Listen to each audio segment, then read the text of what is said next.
અમદાવાદ ખાતેથી મહત્વના સમાચાર સામે આવ્યા છે। અમદાવાદમાં ફરી એક વખત નબીરાઓનું રાજ જોવા મળ્યું છે।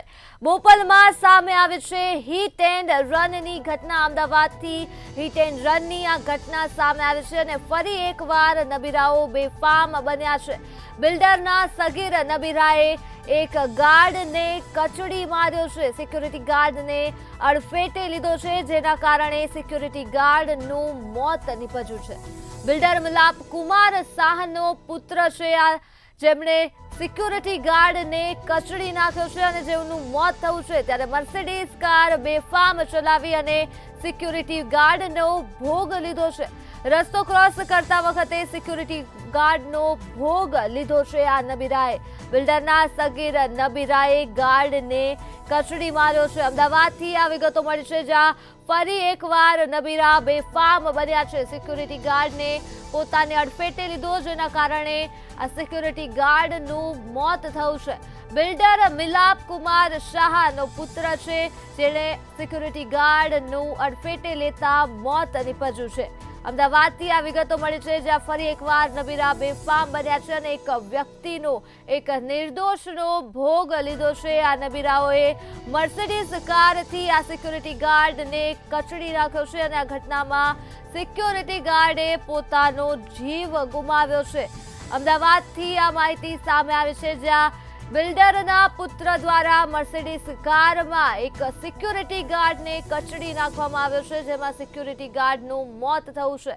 બિલ્ડરનું નામ છે મિલાપ કુમાર શાહ। મિલાપ કુમાર શાહના પુત્ર દ્વારા સિક્યુરિટી ગાર્ડને કચડી નાખવામાં આવ્યો છે। તો મર્સિડીઝ કાર દ્વારા સિક્યુરિટી ગાર્ડને કચડવામાં આવ્યો છે। ત્યારે અહીં અનેક સવાલો ઉભા થઈ રહ્યા છે, ક્યાં સુધી આ નબીરાઓ અમદાવાદમાં બેફામ બનશે? પોલીસ નાઇટ પેટ્રોલિંગના નામે શું કરી રહી છે અને પોલીસે શું નબીરાઓને, લોકોને મારવાનો પરવાનો આપ્યો છે? નબીરા પાસે લાયસન્સ હતું કે કેમ, તે પણ એક મોટો સવાલ ઉભો થઈ રહ્યો છે।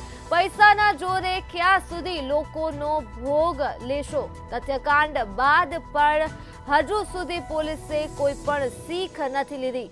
અધિકારીઓ શું એસી કેબિનમાં જ બેસી રહેશે? આ નબીરાઓ બેફામ બની રહ્યા છે, ત્યારે નિર્દોષ શહેરીજનોનો આમાં શું વાંક છે? કેમ આવી ઘટનાઓ બાદ જ પોલીસ જાગે છે? તો આ મુદ્દે જ આપણી સાથે સંવાદદાતા નરેશ પરમાર ફોન લાઈન પર જોડાઈ ગયા છે।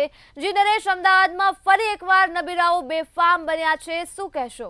ચોક્કસ ધર્મી, જે રીતે અમદાવાદના બોપલ વિસ્તારમાં હિટ એન્ડ રનની ઘટના સામે આવી છે, ફરી એકવાર નબીરાઓએ અમદાવાદને બાનમાં લીધું હોવાની ઘટના સામે આવી છે।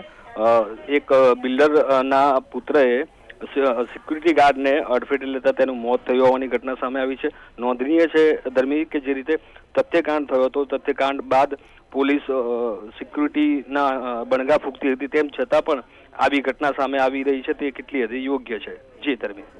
જી નરેશ, બિલકુલ તથ્યકાંડ બાદ પણ હજુ સુધી પોલીસ જાગી નથી તેવું લાગી રહ્યું છે। આ ઘટનાને લઈને શું કહેશો? ચોક્કસ ધર્મી કે જે રીતે પોલીસ નાઇટ પેટ્રોલિંગના માત્ર દાવા કરતી હોય છે, કાગળ ઉપર નાઇટ પેટ્રોલિંગ થતું હોય છે, તે પણ જોવા મળ્યું છે, તેમ છતાં પણ કોઈ ઠોસ કામગીરી પોલીસની જોવા મળતી નથી। જી ધર્મી। જી નરેશ, બિલકુલ બિલ્ડરનો પુત્ર છે જેણે આ મર્સિડીઝ કાર ચલાવી ગાર્ડને કચડ્યો છે, શું લાગે છે આ પુત્રની વિરુદ્ધ કોઈ કાર્યવાહી થશે કે નહીં? ચોક્કસ ધર્મી, જે રીતે નામ સામે આવી રહ્યું છે, મિલાપ કુમાર શાહ નામના બિલ્ડર છે, તેમના પુત્રએ મર્સિડીઝ ગાડીથી આ હિટ એન્ડ રનની ઘટના સર્જી હોવાનું હાલમાં માહિતી મળી રહી છે। જી ધર્મી। જી નરેશ, બિલકુલ સિક્યુરિટી ગાર્ડ જેનો ભોગ લેવા આવશે આ ઘટનામાં, તે સિક્યુરિટી ગાર્ડના પરિવાર દ્વારા કોઈ માંગ કરવામાં આવે છે?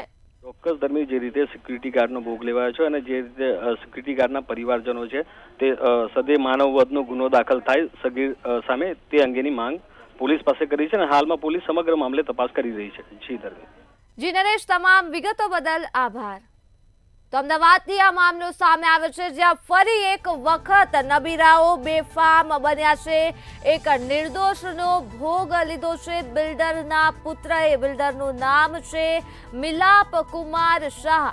મર્સિડીઝ કાર બેફામ ચલાવી સિક્યુરિટી ગાર્ડનો ભોગ લીધો છે આ નબીરાએ।